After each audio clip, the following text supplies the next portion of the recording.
Welcome to Adventures in Consciousness, the interactive show that offers expansive conversation with pioneering new thought teachers and personal real-time guided journeys into the imaginal realm to access your soul's wisdom and discover how to live your greater story. Here is your host, human potentialist, soul mentor, and consciousness guide, Jennifer Evanko.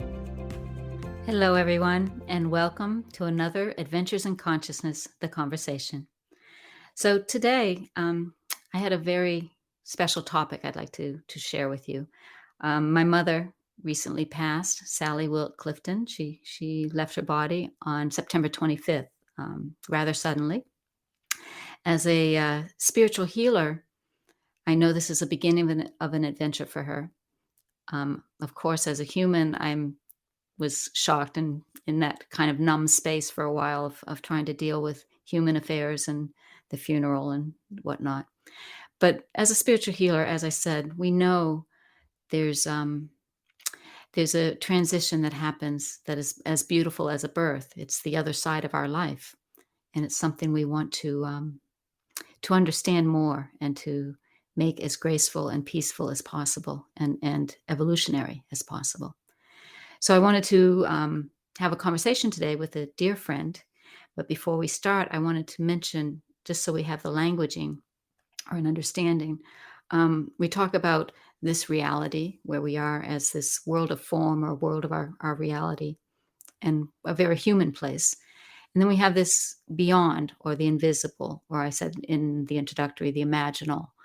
Some people call it the Akashic. It's this place that's in between our reality and the whether you want to call it source or heaven, or it's this transition place. This is a place we go in our meditations, and a place we go in our dreams, and a place we go when we pass. At least in my understanding and experience, there's a period of time that we spend in this threshold, this beyond.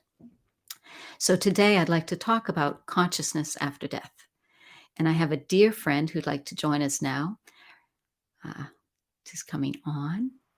There she is, Leanne Heltzel, who some of you might remember from a previous show. She's a beautiful artist. You can see behind her one of her paintings that we'll talk about at the very end, hopefully. But she also, another hat that she wears, and something I've known her for years in doing, is a life-to-death transitionalist, or a death doula. Is that the right word? Yes. So we're going to talk about this consciousness during the transition and then after death. Welcome, Leanne. Welcome to the show. Thanks, Jen, for having me back again. It's always such a pleasure, and so easy to have this kind of a conversation with you because we can go very deep in that place.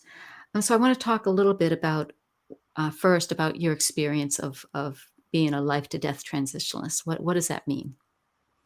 Yeah, so for me, it actually started out earlier in my life of working with souls that had not fully crossed over, or ghosts, or energies, people that for whatever reason, souls that are still tethered to this plane, and then later it evolved into helping people as they were actively dying from the side of spirit.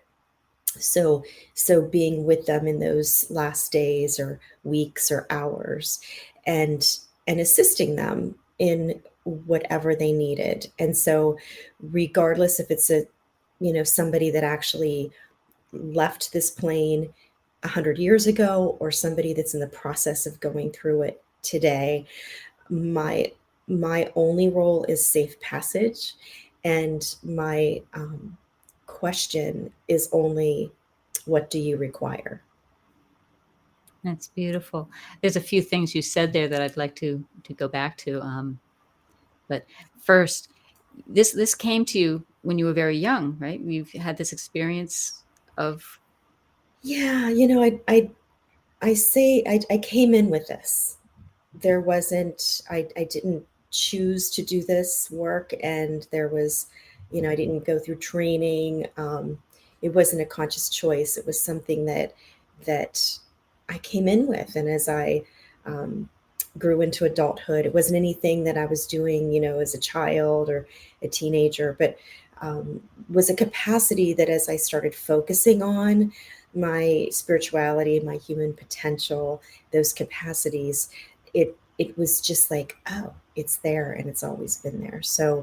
Um, so it's an interesting thing because I didn't love it at first, right? I would always kind of go, oh yeah, I can do that.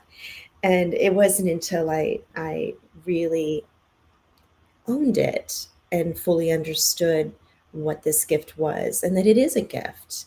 And because, it's not always pleasant. The experiences are not always pleasant. If it's somebody, that's committed suicide and the family's wanting me to check on them, um, it's not always beautiful, and it always ends up being that way. But so yeah, there's been an acceptance of it for me over the years. Well, there's also, in my experience, a connection with the higher self when you're working with this. You're working at the human level, but you're also working with what the soul wants. What is going on? Is this your experience as well? Yes, so I really find that I can interact with two levels on a person. So, knowing the concept that we're multidimensional, I can communicate with the person that when I see it on like a range of levels, the highest self, or what I refer to as the fully realized divine self, that soul level. And then more importantly, I can communicate with them on this level where they're still very conscious about their physical body and what they're experiencing, but they're out of that physical being enough and going into that transitional space that you spoke of earlier. So there's still a great degree of free will there. That's where there could be a lot of confusion or fear, or and that's the space that I work in the most, because that's the space. Let's say it's a person, they're elderly, maybe they're unconscious, they're in this process of actively dying, and so in that space there can be a lot of fear and confusion, because it's not, they're in that process of crossing. And so my role is coming in with the what do you require, makes that transition more graceful and more easeful. And a lot of times, remarkably, things that maybe that soul came in to accomplish in this lifetime, maybe they didn't. Maybe they did A, B, and C, but they didn't get to, like a few other things. Sometimes those things can be accomplished right at those last moments. Yeah.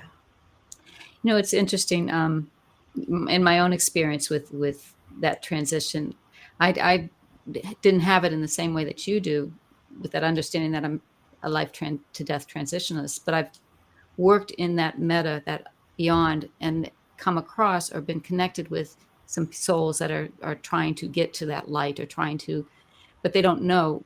There's that confusion you mentioned, or that fear, or that, and as having somebody that has passed close to me, we can sometimes have that same fear or confusion or energy. We're getting it from that loved one who is still in this between. We also feel it. And understanding, I always thought when you die, I used to think when you die, you suddenly were enlightened. You saw the angels and you were there. But there is a period, there is time. From our human side point here in form, a lot of cultures say it's a 70-day period where we are transitioning. Of course, on the other side, there's no time. Like you mentioned, 100 years, they could have died 100 years ago or now. There's no time. But there is a period where you can interact with them to help them transition, where any of us can support Yes. transition. But that fear and that not connecting into or getting wrapped around into that emotion, instead of trying to, how do you help them out of that fear? So Typically, and I say typically because every single time is a unique experience. There's been some crazy ones.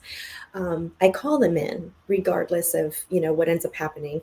It begins with me calling that person in, and let's say, as an example, somebody's reached out to me and says my mother or my father, is in the process of passing, and can you check in on them? Can you do whatever may be needed to assist them? And so if I call somebody in that doesn't know me, I will call in, and we'll use your mom as an example. I'll say, if she didn't know me, um, your daughter Jennifer has invited me to assist you. And so I literally see them coming into not a room, but a dimension. And they'll come in or not come in. And a lot of times it's like, I don't know you. So I might present that, right?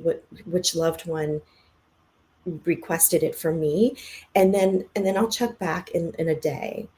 And because I see this, there's always like this white light around them, and I know that that's either a higher dimensions of them or angels, or I don't tag a name to it, but that white light that I see, I know is communicating with them. So the next time I check in, they're typically right there. Or there's times where the person doesn't know me. This about a year ago, woman, asked me to assist with her father. I'd never met him. And I said, so and so, your daughter has asked me to be here. And he was like, boom, front and center. And he goes, well, aren't you a cutie? Because the personality is still there, right? And so later when I said, because I always share exactly what happens, right? And she's like, yep, that's my dad. He would have said that to you if he met you in person. So so there's always this invitation first. I like that. I mean, as a spiritual healer, to me, it's always an invitation. And this is a healing that you're doing when you're helping somebody transition. But whenever we're working with any soul individual, there's the free choice and the invitation. That's beautiful. Yeah. So then you connect with the person, and you find, is there, once they have I would assume the soul coming to you feels more comforted knowing that they can communicate with somebody at that point, that would help. Yeah, and as you were actually posing that question, I was thinking to myself, because I never had this thought to myself, is if somebody had passed 100 years ago, or if somebody was actively dying right now, are those two experiences different? And they're really not, which is really interesting. So it's just this, anything can be presented. It's this, sometimes I see things around the person. If it's somebody that's, let's say, had committed suicide, oftentimes there's some dark energy around that person that we want to clear and neutralize before they pass on. Other times people come in with very clear messages. I am not passing because of this.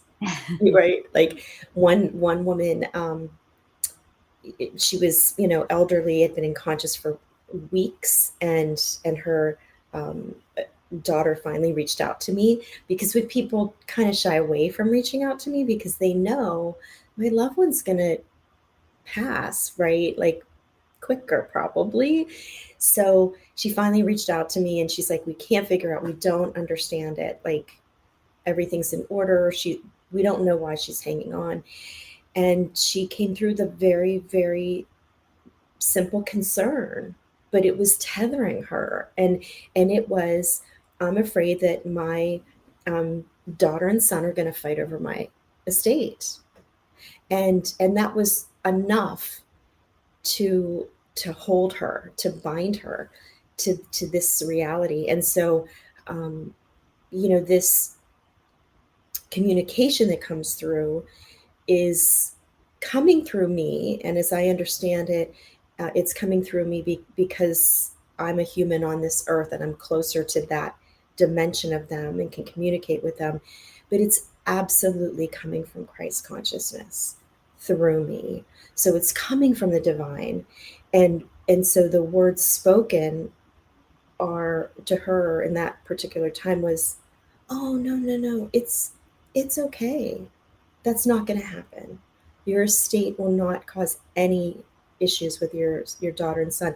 But the energy that comes through that communication that's the profound part, because it really is speaking to this person's spirit. And I watched, her kind of realize that, like, oh, really? Okay. And then the work was done. It can be that quick. And that was, I don't know, I would say maybe like 3:30 in the morning. And about 4:15, she texted me and said my mom passed. So, it's just this really graceful, simple, kind of quick process. Because that's all I'm doing is saying, what do you require? I'm not doing anything else. Like, there's all these roles, and I feel like mine is very specific. That's beautiful. I like how you bring it back to the energy, to the there's something beyond words in that energy, and the words are just that human side of understanding, but the energy is that portal or that doorway or that ability to release and let go. There's more understanding and bliss and love in that energy.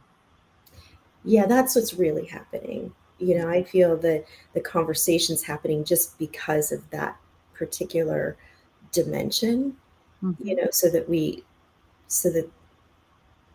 that humanness that we're used to experiencing, there's a value to that for that person that's going through this death process. So, but it's really the energy, which is actually more important when we communicate always, right?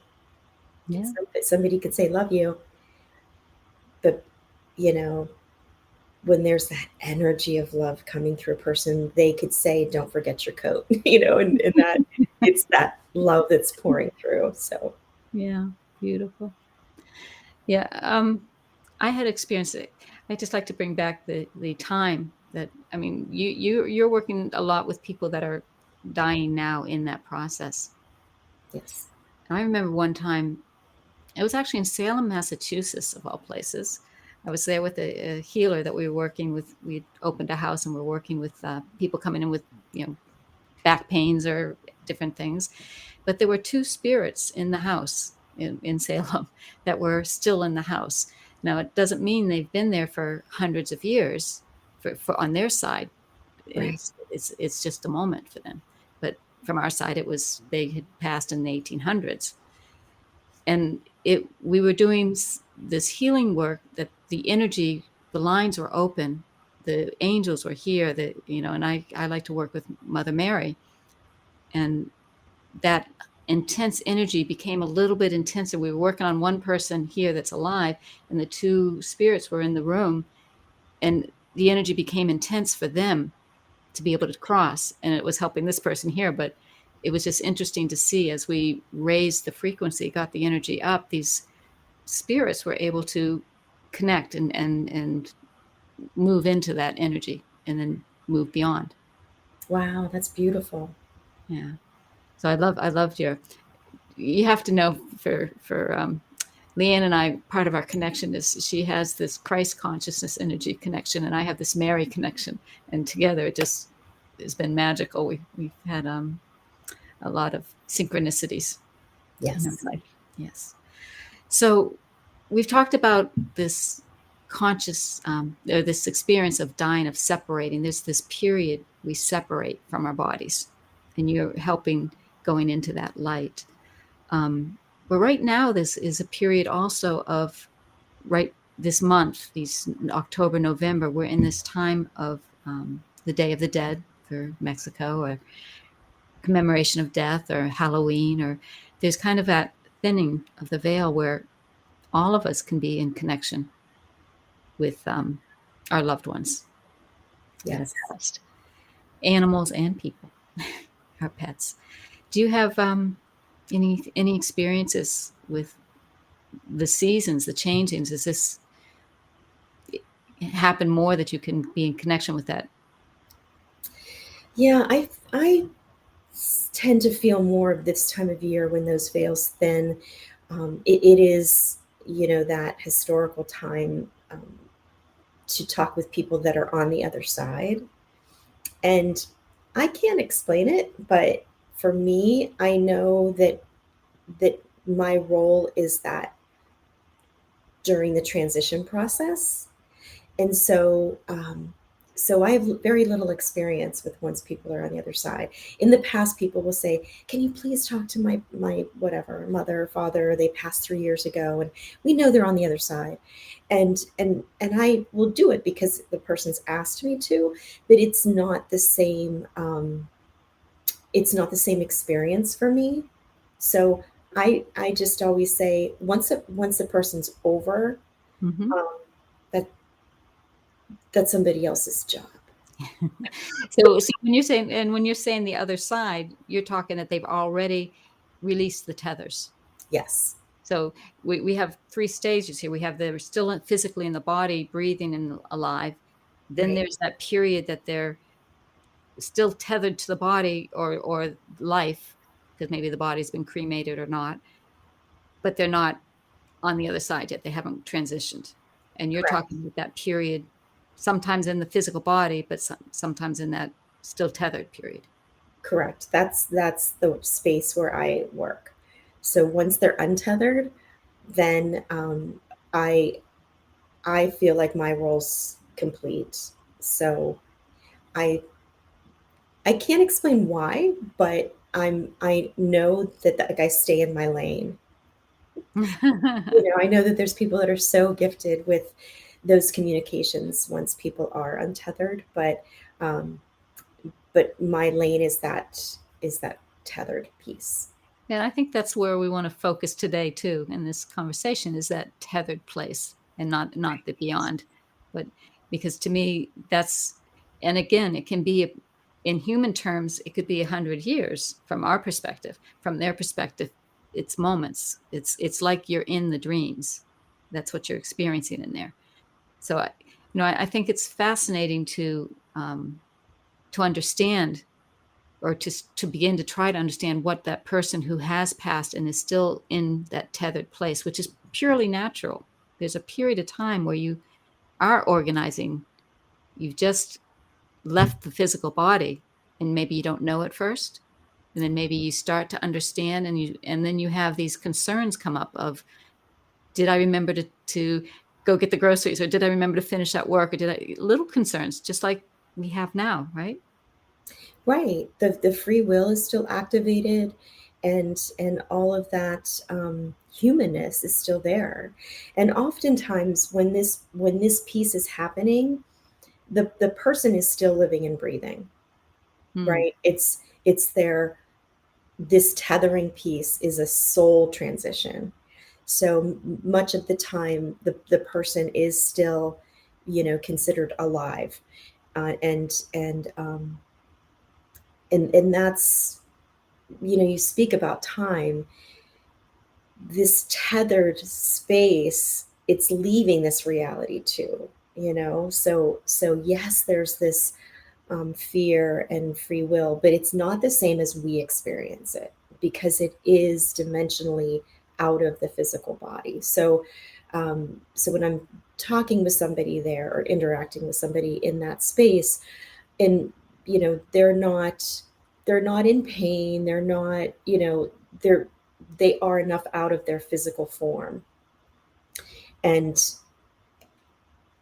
they might not have complete awareness of that yet, but it's at a different dimension of who they are. And sometimes if there's not enough clarity, or if additional information is needed, or even if the person's communicating something to me, I can also communicate straight with their soul. So, you know, so I get kind of two perspectives. I was going to say, there's the confusion or the as they're releasing, it's coming out of the mind and the thoughts that make them human. The thoughts that go in our mind all the time that are, we don't even know what we're thinking. It's just habit of what we're thinking. And that step beyond, when we get into that space of connected with our own souls, as I meditate or whatever I do to get into that stillness, that the soul that's tethered and passing is moving between these two parts of themselves, of Yes. still being in their lively thoughts and that other reality or their deeper self, their deeper essence. And how do I organize all my experiences and who I am and what I've been in this life and transition into the soul? Yeah, that's beautiful. It's a beautiful representation of that process. And I mentioned earlier that there's not been a lot of times it's happened, but there have been a handful of times where the person didn't achieve everything that their soul came here to achieve. And that's one of the reasons, or one of the examples of why I may communicate straight to the soul, because that person's not understanding that there was this big thing, that I came here to accomplish. And so, of course, that person can transition and most likely incarnate to,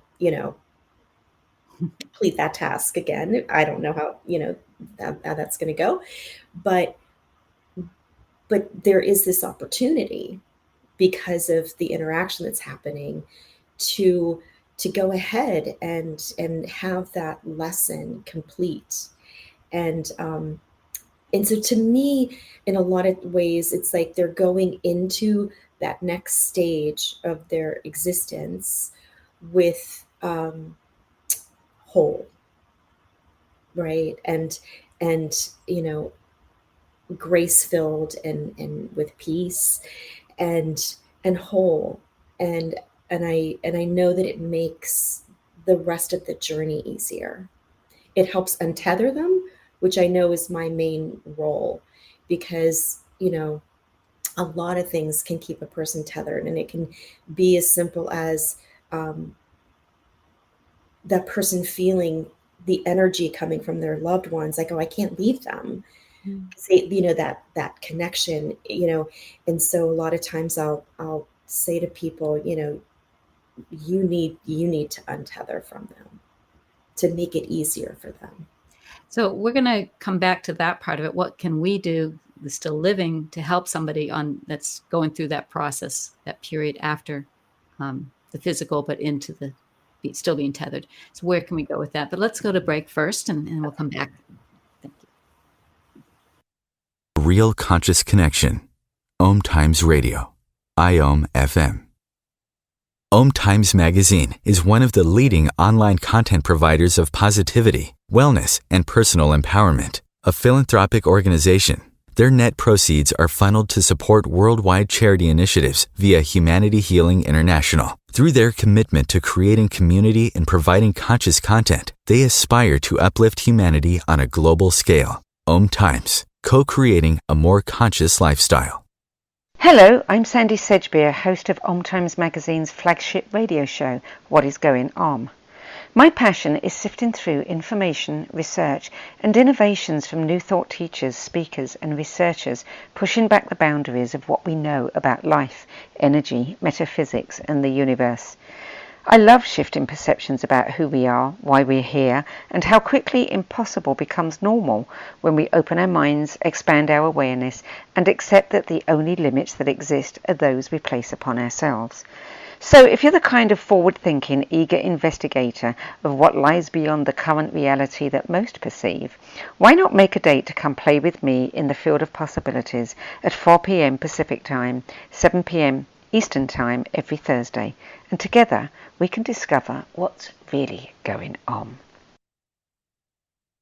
There is no greater mystery in life than you. So why not take a fully experiential plunge into the depths of your being to uncover and retrieve all the secrets and wisdom your soul is crying out for you to know? If you enjoy Adventures in Consciousness, the conversation, you'll love Adventures in Consciousness, the course. Join Jennifer in this unique 13-week series of journeys specifically designed to unlock the mysteries of yourself. Each week, you'll journey progressively deeper into the meta realm, where, freed from the limitations of your mind, you'll get to play and explore the inner and outer reaches of your awareness. The next series of Adventures in Consciousness, the course, is starting soon. Find out more and stake your place at JenniferEvanko.com.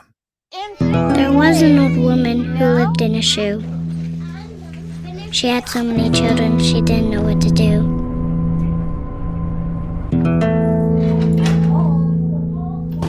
She gave them some broth without any bread and kissed them all soundly. Lights out. Good night. And put them to bed.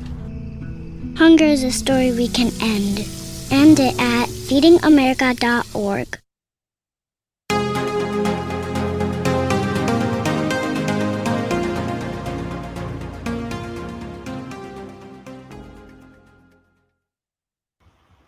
Welcome back to Adventures in Consciousness, the conversation.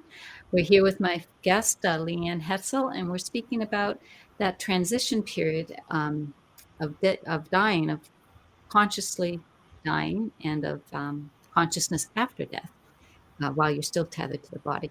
And we'd like to continue with what we can do as still alive and human and relatives and loved ones with those who are passing, who are in that period of untethering. Do you have any thoughts on that? Yeah, well, I have a couple thoughts what the loved ones around them can be doing, and how that person can actually go into that experience. So something that we can be, focusing on now while we're very much alive. But first, yeah, those individuals that are around the person that's in the process of passing is just to be aware, to understand that they are fully there, whether they're unconscious and maybe can't open their eyes and speak to you, but they're there. And so those ways to communicate with them are really, really important, whether you're saying it out loud or you're just saying it from your heart to their heart, because they're in that space where they're in that heightened dimension, right? And so they can feel how you're feeling even more than if they were conscious in their body. And so that communication is really key. And of course it's difficult. It's an incredibly difficult situation because you're losing somebody. You're not going to have them the next day or in this anymore in this lifetime. But the more conscious we can be in that space and just be the love that we are, and just be in gratitude and hold them in their highest state of grace themselves. We think of death is this big horrible thing, right? Mm. But it's this beautiful passage.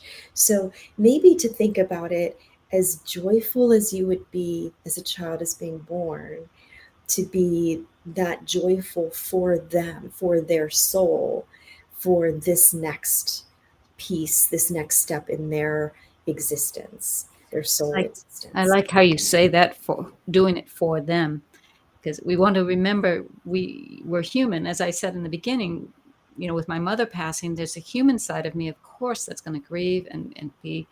My mother is like an anchor. A maternal figure is an anchor, and so I feel a little unstable at the human side. And to be conscious, to be in that, allow that human side to acknowledge and embrace and give yourself time, acknowledge it, and be conscious of this beautiful passage, this transition, to always come back to that journey that they are on, is blessing them and having gratitude that they've been with you on this journey to this time, to this point. Right, because of course we want that journey to be beautiful and perfect for them. And it isn't shouldn't feel like, oh, I didn't do that, so that beat yourself up. Like, we're human, right? We're where we are at that moment, and that loved one understands that too. But it does my father had a stroke, and so he was intubated and, nonverbal.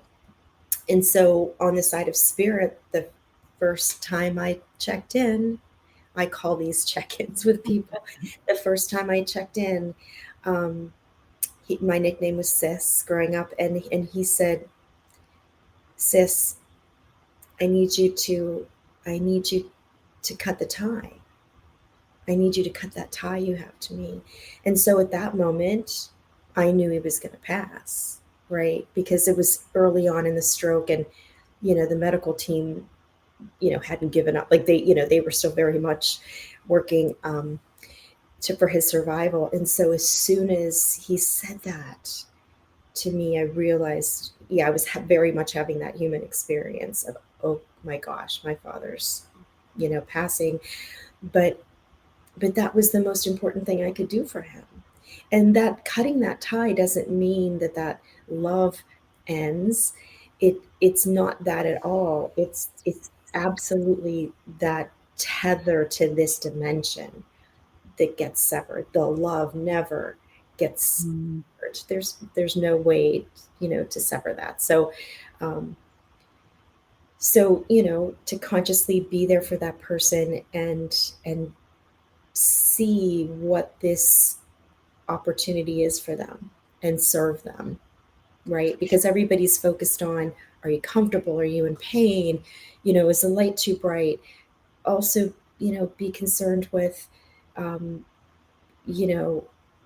yes, I'm in pain and this is very difficult for me, but meet them more from your soul level, right? And understand that this is their next grandest adventure.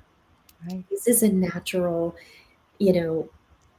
piece of the cycle. And that's something that we've absolutely, have forgotten within humanity. Yeah. Our culture teaches us to have this fear of this next step. But I love this thought of the tether, of the love still existing beyond the tether. So if you think of the tether as that anchor in the boat, in the water, and the anchor is holding them to this life, to their experiences that they've already finished and had. And if we let them release that anchor and go in the boat and flow into that, they're still them. They're still the love, and they carry their experiences and who they are into their next life. We don't, or into their beyond. Absolutely. And when I did that with my father, I can't even express the degree of freedom is the human word that I can use to describe it. There was this overwhelming sense of freedom, and it kind of threw me off, like, what? But it was his freedom that I was feeling, and I've since felt that, before. And of course we want our loved ones to be free. Yeah. So in bringing it back to the personal with my mother and what we just went through a couple of weeks ago, and she was unconscious. She had a brain bleed, so she was not alert at all. She was quietly sleeping for about a day and a half, 2 days before she took her last breath. In that period, she was ready. She was so ready. And this is what you helped me with, just confirming when you checked in with my mom, was she is just ready. So it was just about having us be ready too, about us just all, as kids, were all over the country we had to all come together. And in this case, she wanted us, I guess, at her side, because as soon as we were all together, she took her last breath. But it's beautiful to when the soul is ready. Now, there's other times when they're not ready, as Right. you said. Yeah, see, because if I can share with what happened with your mother, because oftentimes, when I call somebody in, it can be something, um, you know, very simple, like I mentioned earlier, right, about the woman concerned about her estate. And when I checked in on Sally, I was just in this flow of the most beautiful energy. I described it like if I were in a clear capsule, just going through the cosmos at a high speed. And I, so she didn't come in. That's the experience that I had. So I knew, okay, she's going, she's untethered, and she requires nothing. My mother, for those who have known her, she was quite an adventurer. She loved life. She was the mother, instead of inside doing the ironing and making, special dinners for us, she was out in the pond showing us where the toads were and the frogs so she had a zest for just adventure. And so it didn't surprise me at all when you said that. She's already. Yeah. And because I knew her too, I feel like that was a gift she gave me, right? So that I could see her next adventure as well. So I did want to bring up a couple more things real quick to finish this off. When somebody dies, when they actually have left the body, but they may still be tethered for that period of time, there's some other things that you can do that are helpful, like remembering their favorite smells, their favorite sounds, music. The body might be there in the room. We were in a hospice room and the body was there and we were there for a while. And you think they've taken their last breath and they're gone. But in reality, they're still, the connection is weakening. They're still tethered. So they still are having sensations as humans. So you have the smells and the sense and the hearing. And so making that space as beautiful as you can, if you have that ability. Yeah. And I mentioned earlier too, let's chat a little, just a bit, about going into death more consciously. Yes. And because here we are, no plans of crossing, but so how can we become more conscious around death for ourselves? And I never really gave this a lot of thought until a few years ago. I had met a woman in Arizona in stage 4 cancer. She knew she was dying. A highly evolved conscious being, had focused, her adult life on her spiritual growth, and went into the death process really consciously. She felt the fear. Of course she felt the fear around it, but she made this choice to really understand it within her own spirit and really explore that. And I had an opportunity to work with her a few months before she actually transitioned. And then I spoke with her even closer to the time of her transition. And when I worked with her, it was myself and 2 other dear friends. She just asked for us to do Reiki or, body work. And I had this experience with her that was so beautiful because she was already untethering, from her own conscious experience in this reality. And so her spirit just completely lifted out of her and went into this state of bliss. And I was aware of it happening, being one of the facilitators. And afterwards, she was just, she got a taste of what she was going to experience, which gave her even more peace. And I think actually made her excited, right, about what that next step was. And then I spoke with her a few months later, and I believe you were a part of that conversation, right, where she just said, you know what, it doesn't matter all those things I accomplished. And even I was living my Dharma and doing what I was coming here to do and what I was passionate about, but even none of that mattered. That her wish was for that love that she is to remain in people's experiences. That is almost as if this love was a physical, thing, like a spark, that could reside in other people. That was her wish. So just that interaction of seeing somebody go through that process so consciously, she untethered herself. I mean, it was just so beautiful. And it was such a lesson for me. Mm. And what a lesson too. I mean, I think anybody in this spiritual journey knows the power of love and how insignificant that word is when we try to talk about it, that it's something so much bigger.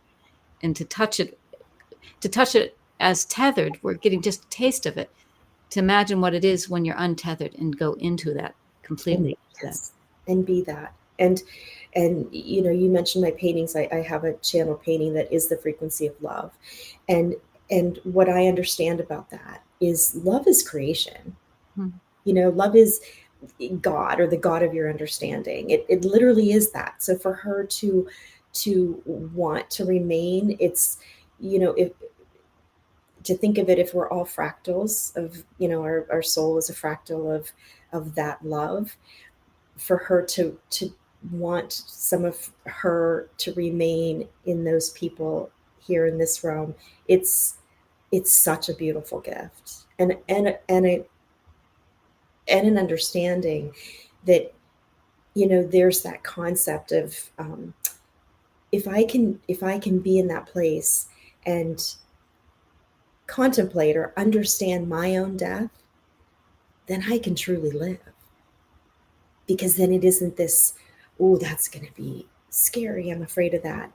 We can truly live. With the untethering and going into that place of full love, we also talked about how we're still connected to these ones that we love that have passed, that we get that gift. You said she was very focused on making sure her love lived in the people that she's leaving behind. And it's just made me think while you were saying that, how we want to do something for that one that passed. As a spiritual healer, you want to help them pass, but they are doing something so grand and wonderful for us by giving us a channel, a parting gift, if you will, of this pure love that can come into us if we just receive it. Yes. And that's happening anyways, right? She just had the awareness that it was happening. But it is this beautiful, that never untethers. Wonderful. Yeah. So I want to mention before I forget, you have a YouTube that you can share with people of her interview. Yes, I can. I'll send that to you. Can you add that onto the show? Yes. Yeah, because I guess it's a long. It's a long. Yeah, it's. I'll put it on my website, and also Leanne mentioned your website. Yeah, my website is my name, leanneheltzel.com. And yeah, and JenniferEvanko.com. So we'll get it out there. This wonderful interview that Leanne did with this conscious way of dying. This woman did, and of course, this woman had the cancer, and so she had that warning to be able to take that time to be able to consciously die. For the rest of us, I mean, as Leanne said, we don't plan on dying right now or anytime soon. However, what would be the things that would tether us, and being aware of what we could do, especially choosing a time like October, November, when it is about death, in spiritually. So let's pick a time that we can get our thinking in clear about wills or different communications or letters that maybe you need to send, or people you need to talk to because you have something unsaid or undone. Ideally, we do this every day or every week. We make sure we're have finished what we need to finish. Right, and I have information in my will and my testament, that to be opened at my death, and it's an ongoing document, right? Because I'm always kind of changing how I'm evolving through that conscious process. But yeah, even if you just think about it this time of year. Right. At least once a year. You think about, for me, I'd be concerned about my kids. What, are they going to be able to handle things, or that closet I have that's full of junk that nobody can clean but me. It's silly things, right? Right. But that's human, and that stays with us in those immediate moments before we can completely untether. Yeah, and like you said, say those things that, would want to say, because yeah, have that beautiful exchange now. So we have just a few more minutes, and this has been a wonderful conversation. Thank you. It's been, for me, especially going through this right now, it's wonderful to go back into that conscious level of dying and death. But I want to switch gears real quick, because I also want to talk about that beautiful painting behind you and your artwork that you're doing. And so just for a few moments, let's go there. Yeah, so I actually just finished this piece of artwork behind me, and it is the Meta Art Heal. So it's freshly done, and it's so powerful and so magnificent. And when we think about to heal, what does that mean? This is a far more profound perspective on that. And the beautiful piece of this is that there's a musical component to it, and my dear friend Anya Sarah has created toning through the whole process. She was on Zoom, and she was toning as I was channeling the painting. So it was really, really a beautiful process. Can I read a little bit of the transmission? I'd like you to. Yeah, I'd love you, and I want you to just back up just a little bit and explain what this meta art is, just for those who don't know. Sure. Yes, meta art are they're automatic paintings. I channel them, and I'm channeling a specific frequency, whether it's peace or love or joy, and this one is heal.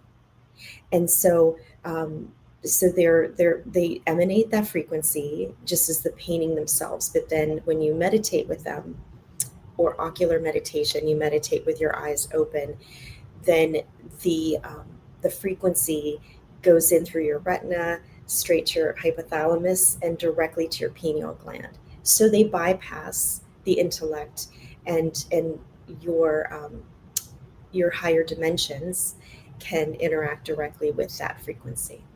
Okay, so read. Go ahead and read. Okay, I know we don't have much time. Okay. Healing is a form of evolution, plain and simple. If healing is required, some type of evolution is required, whether it be the cells or the mind, spirit, or heart. The soul is perfect and in never need of healing. Within the DNA of a person, each sentient being lies everything, including creation and destruction. The pendulum swings always.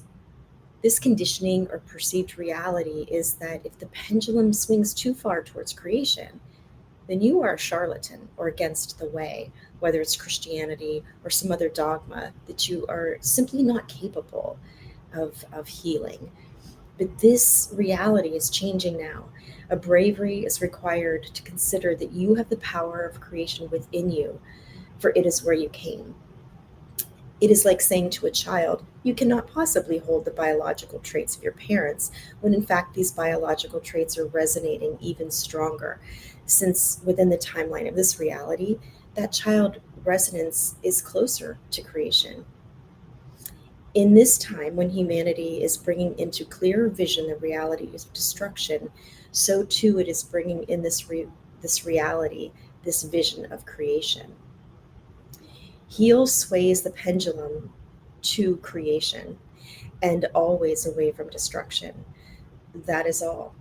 Miracles are simply outward actions from this space within you that you perhaps do not yet understand.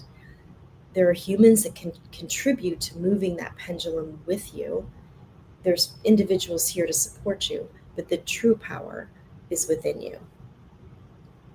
And there's more to it than that, but that's the transmission that came down from that meta space regarding heal. And I think it's so fascinating that it's really focusing on creation. Beautiful. And I just want to tie this back in to this whole conversation that we were speaking about death and consciousness and death and heal, and that heal creation, the death is that journey, and the creation is just part of it.